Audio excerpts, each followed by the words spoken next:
Rosso da 53 milioni è il pesante ricalcolo di bilancio di Fondazione Cassamarca, crollo delle azioni Unicredit e svalutazione degli immobili, le voci più gravi.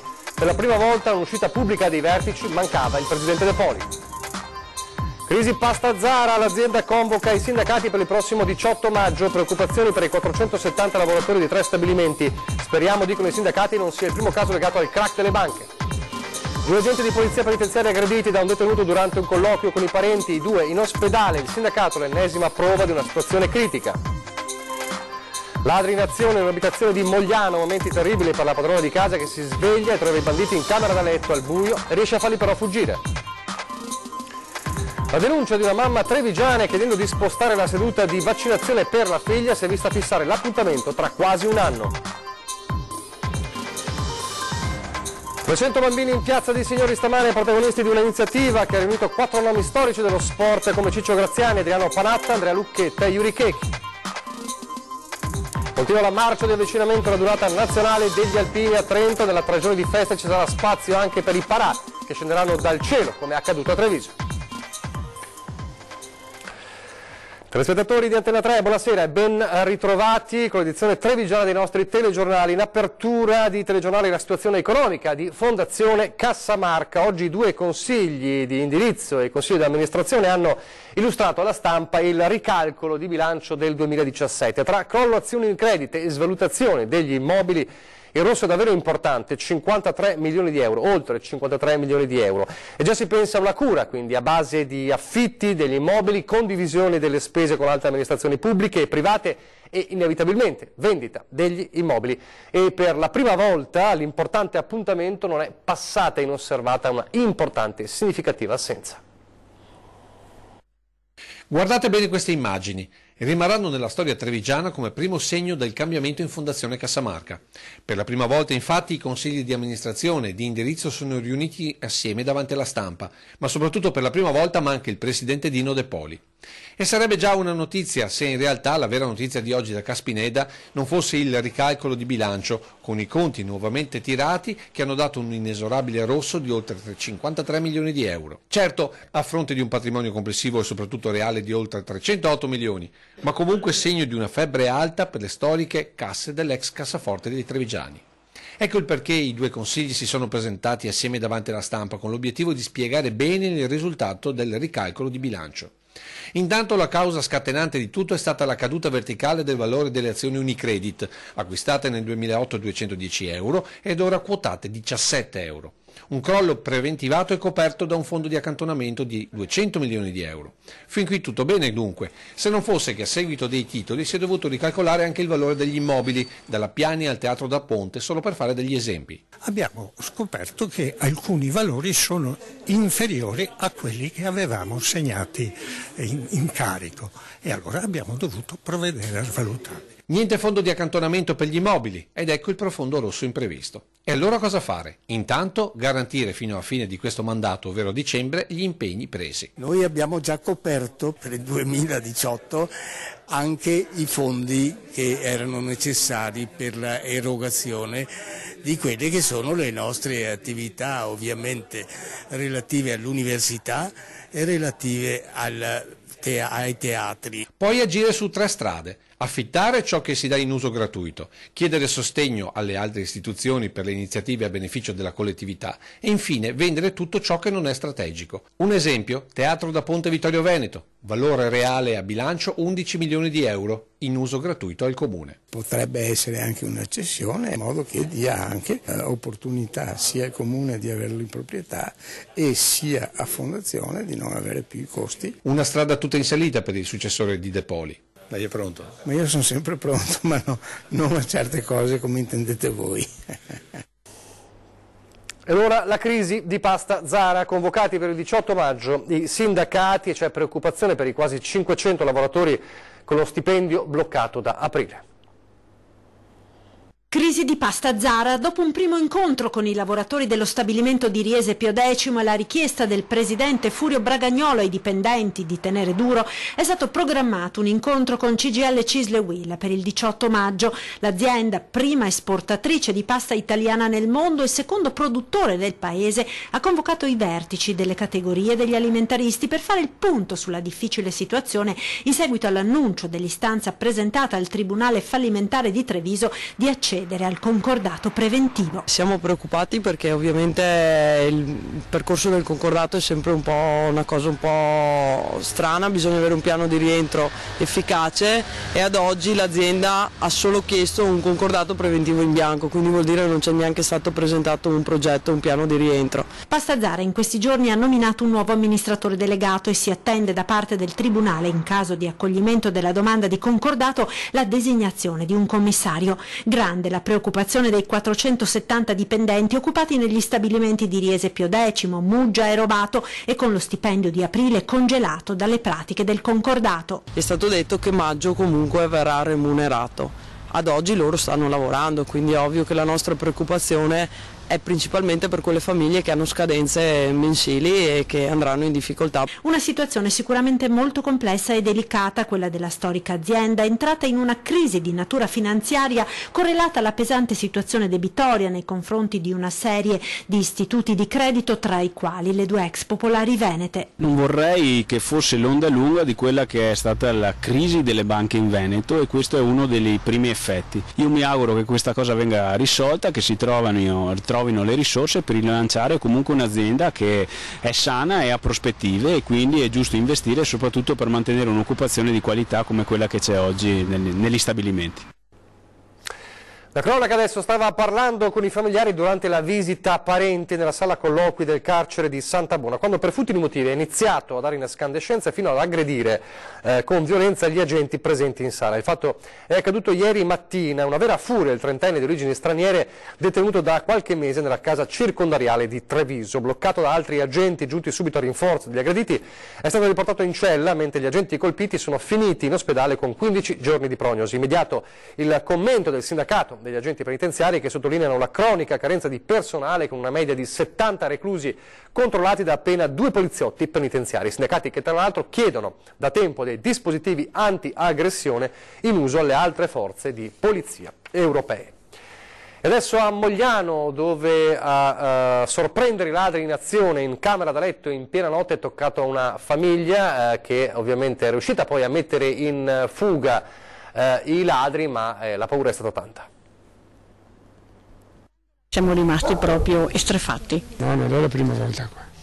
E anche qua davanti ho sentito, in via Siese, in via ce n'è dappertutto, insomma vanno dappertutto. Trovarsi faccia a faccia con i ladri in piena notte al buio in camera da letto. L'incubo peggiore che si materializza, senso di intrusione, di violazione della propria intimità e soprattutto paura per quello che potrebbe accadere. A una coppia di coniugi di Mogliano capita una scena vissuta da tante, troppe persone. Ore 4 del mattino in via del Macello, parte nord della cittadina, non distanti dal centro ma una zona isolata alle cui spalle scorre il fiume Zero. Abitazioni spesso nel mirino, come raccontano i vicini. Camminano di notte e te non sai di niente perché dietro c'è il canale. Un rumore nel buio, la padrona di casa si sveglia e vede la sagoma di uno dei ladri che sta rovistando nel comodino accanto. L'urlo di spavento fa scattare il bandito che fortunatamente sceglie la via meno cruenta, la fuga assieme ai complici, che nel frattempo sono riusciti a impossessarsi di pochi euro svuotando le borse dentro casa e qualche gioiello, ricordi di famiglia dal grande valore affettivo. E nella paura c'è pure un momento quasi paradossale quando il ladro, sorpreso, se ne scappa con il cassetto del comodino che non ha fatto in tempo a svuotare. Impossibile distinguere i malviventi per raccontare qualcosa ai carabinieri, subito allertati. Ha detto che al buio così non si è visto niente.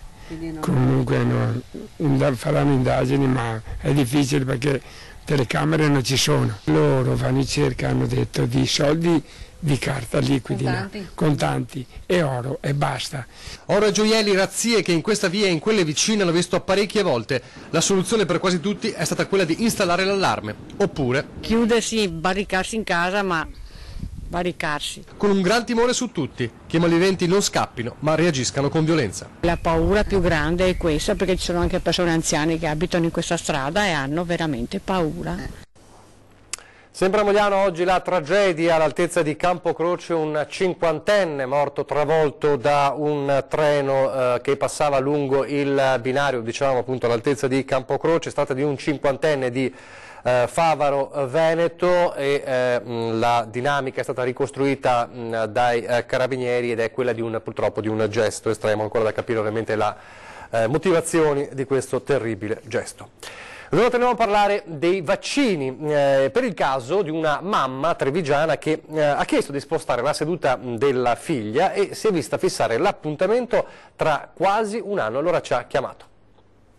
Io avevo appuntamento per mia figlia che ha 13 anni per questo venerdì per fare la vaccinazione del meningococco e abbiamo dovuto disdettarlo per un impegno che ci è sopraggiunto e quando ho telefonato lunedì, cioè l'altro ieri, mi è stato riferito che il primo appuntamento disponibile che potevano darmi era il 30 marzo del 2019. Oltre 10 mesi d'attesa per effettuare il richiamo del vaccino per il meningococco, vaccino che peraltro, non rientrando in quelli obbligatori, è pure a pagamento. Allibita dai tempi d'attesa, questa mamma si è rivolta alla nostra emittente per rendere pubblico il caso. Certo, l'appuntamento c'era ed è stato disdetto chiedendone lo spostamento, ma possibile dover attendere così a lungo, si chiede la mamma, a maggior ragione in un periodo nel quale si stanno facendo campagne a tamburo battente per convincere anche i genitori più restii a vaccinare i propri figli. Noi siamo sempre stati in regola e i nostri figli sono sempre stati vaccinati dall'inizio, dai 3 mesi fino in poi, li abbiamo sempre fatti tutti.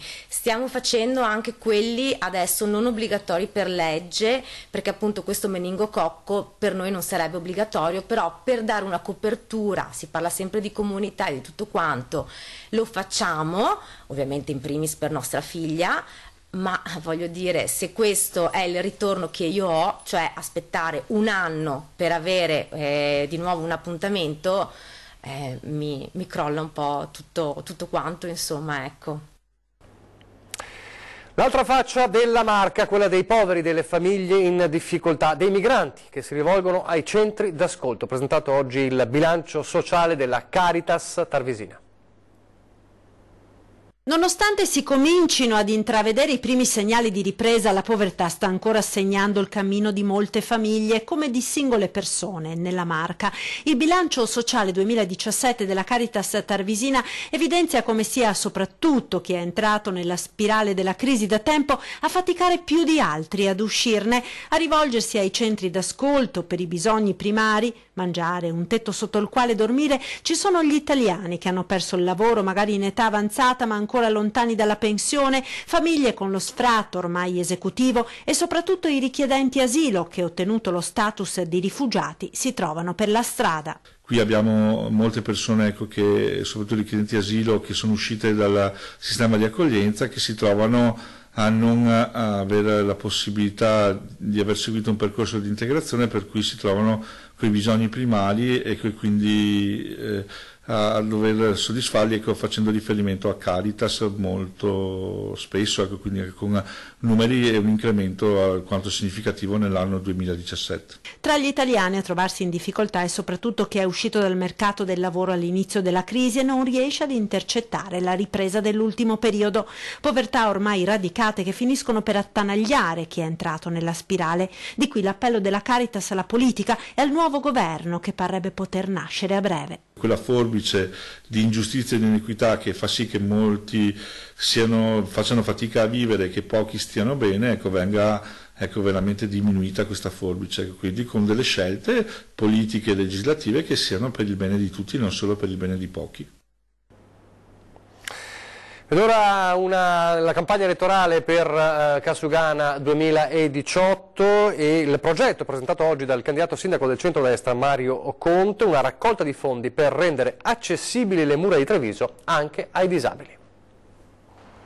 Da Piazzale Burchiellati a Viale Dalviano, un percorso privo di barriere per rendere accessibili le mura di Treviso anche alle persone disabili. Ecco il progetto di Mario Conte, candidato sindaco del centrodestra, presentato assieme a diverse associazioni che operano sul territorio con iniziative a sostegno dei disabili, un'idea nata dalla sollecitazione di un cittadino. Che mi aveva chiesto come desiderio che le mura fossero accessibili anche a un proprio familiare che purtroppo aveva questa disabilità. Noi ci siamo messi subito in moto, è nata appunto questa corsia lunga 1 km 250 metri che renderà le mura accessibili a persone con disabilità, anziani e mamme con i passeggini. Il progetto di mura accessibili prevede l'installazione di una corsia lunga tutto il percorso di 1 km e 250 metri tra Viale Dalviano e Piazzale Burchiellati, con delle isole per la sosta e l'attività motoria e 2 sollevatori che consentano a chi è in carrozzina di superare la pendenza superiore all'8% delle rampe che salgono sulle mura. Per una carrozzina elettrica con fatica si riesce, ma chi ha carrozzina manuale e magari anche poca forza sulle braccia diventa impossibile. È un peccato perché la città di Treviso è magnifica. Il progetto Mura per tutti sulle mura ha un costo di 150.000 euro. Tutti possono partecipare attraverso un crowdfunding che partirà l'11 giugno, il giorno dopo il primo turno di voto. Chiunque voglia prendere parte al progetto potrà quindi acquistare il proprio pezzetto di corsia, minimo 10 cm, con una quota di 15 euro. E sempre la politica, perché oggi a sostegno proprio di Mario Conte è stata presentata un'altra delle liste appunto che lo supportano, quella di Grande Treviso. Dovendo disegnare Palazzo dei 300, il futuro come lo disegnerebbe? Ma naturalmente con Mario Conte sindaco e con noi che lo punzecchiamo quando le cose non vanno tanto bene. Dal 2013, quando diventò sindaco Giovanni Manillo, si è trasferito a Londra, mantenendo via Facebook e soprattutto con la satira dei suoi disegni il legame con Treviso. Giuseppe Mauro, per tutti i Beppe, è tornato in corsa con la sua storica lista, quella Grande Treviso, che anche in questa tornata riunisce volti nuovi e vecchie conoscenze della politica trevigiana. Dietro le quinte il papà Renato, volto socialista della Treviso del pentapartito del sindaco Mazzarolli, segno di una passione per la città passata di generazione in generazione. Poi gli altri volti tra passato e futuro della politica di Marca e non solo. Condividiamo un progetto, condividiamo un'idea, siamo sicuri di poter essere quella parte della coalizione che dà una marcia in più a Mario Conte. Sarà sicuramente un grande lavoro di squadra.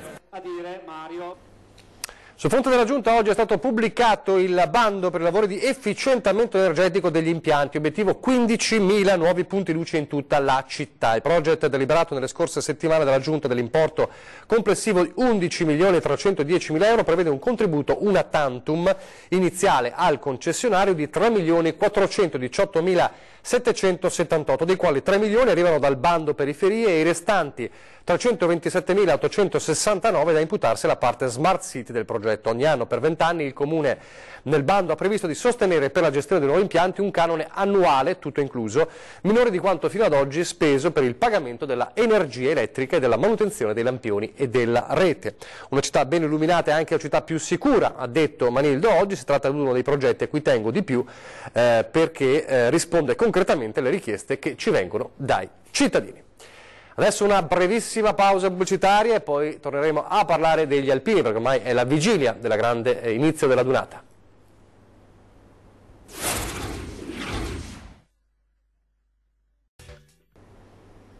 Rieccoci in studio, telegiornale di Treviso, ci siamo ormai, la vigilia domani ha inizio, la 3 giorni della grande adunata nazionale degli alpini a Trento, e nella 3 giorni di festa ci sarà spazio anche per i parà che scenderanno dal cielo, come è accaduto a Treviso. Hanno ancora negli occhi la Dunata di Treviso e porteranno a Trento lo stesso spirito di un anno fa. Da tutta la Marca in partenza, chi si è già diretto nella città della grande festa, chi sta per partire, come le salmerie di Vittorio Veneto. Da ogni sezione l'entusiasmo delle penne nere. Stiamo smaltendo adesso un po' le fatiche di quello che abbiamo fatto a Treviso, che è stata una Dunata eccezionale. Diciamo che per noi penso che sarà ineguagliabile.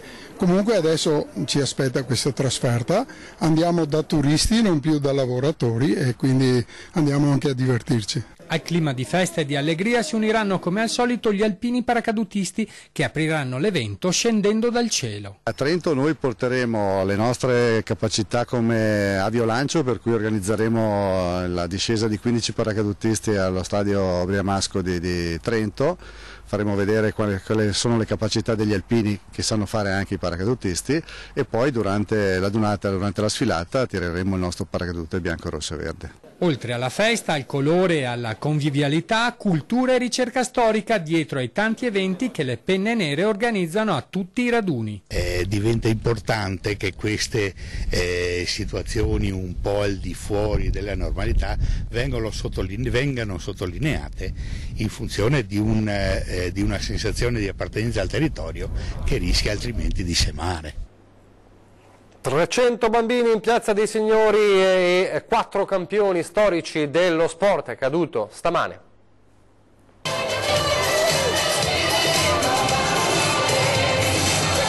Non capita tutti i giorni di avere un allenatore di questa statura, né tantomeno praticare lo sport preferito nel salotto della tua città. Una vera festa per oltre 300 piccoli trevigiani che in Piazza dei Signori si sono cimentati in capriole, palleggi, rovesci, punizioni, guidati da 4 firme storiche dello sport italiano. Dalle tenniste in erba con Adriano Panatta al signore degli anelli Liudi Checchi, fino ad arrivare al giocoliere del volley Andrea Lucchetta e ai campioni del pallone Ciccio Graziani.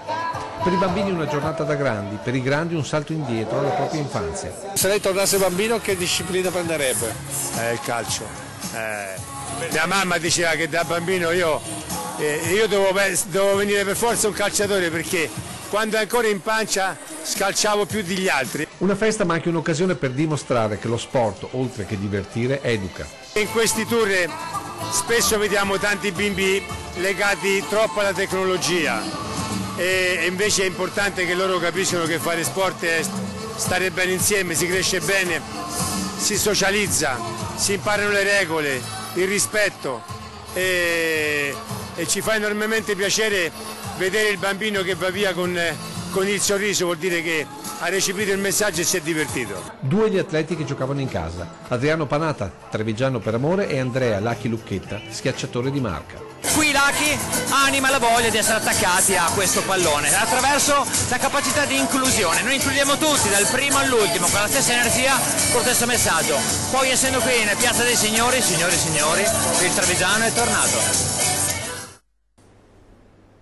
Fra pochissimo 20:10 parliamo di politica, giornata importante oggi con il primo incontro di Maio Salvini dopo lo sblocco della situazione, si comincia a percepire l'aria di un governo Lega Movimento 5 Stelle e lo faremo fra pochissimo a 20:10 con Gianantonio Darè, segretario nazionale della Lega Nord Liga Veneta, e con l'onorevole Andrea Ferrazzi, deputato del Partito Democratico. E adesso vi lascio alle previsioni del tempo, grazie per averci seguito, arrivederci.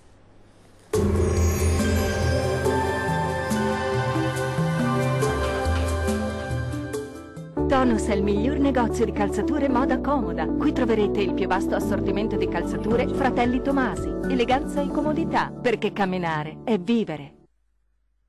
Ben ritrovati al meteo. Sarà una giornata all'insegna della stabilità sulle nostre regioni. Vediamo il dettaglio. Sul Veneto sin dal mattino cielo irregolarmente nuvoloso e a tratti anche coperto. Dal pomeriggio qualche addensamento in più e anche qualche rovescio possibile sul bellunese e inoltre sui settori occidentali della nostra regione. Temperature minime tra 13 e 16 gradi, valori massimi compresi invece tra 23 e 27 gradi. Tempo lievemente instabile sul Friuli Venezia Giulia, anche qui sarà più soleggiato al mattino, poi aumenteranno le nubi con qualche rovescio temporale che dai settori montuosi potrà estendersi fin verso le medio-basse pianure. Migliorerà ovunque entro la serata. Temperature minime tra 15 e 16 gradi, valori massimi gradevoli tra 24 e 27 gradi circa. Poche novità sul Trentino Alto Adige. Anche qui il tempo risulterà molto instabile con precipitazioni temporalesche sparse ma piuttosto frequenti, localmente anche moderate, specie sui settori meridionali della regione. Fenomeni in cessazione ovunque già entro la serata. Temperature minime tra 13 e 14 gradi, valori massimi compresi invece tra 24 e 25 gradi. Dal meteo per ora è tutto, arrivederci!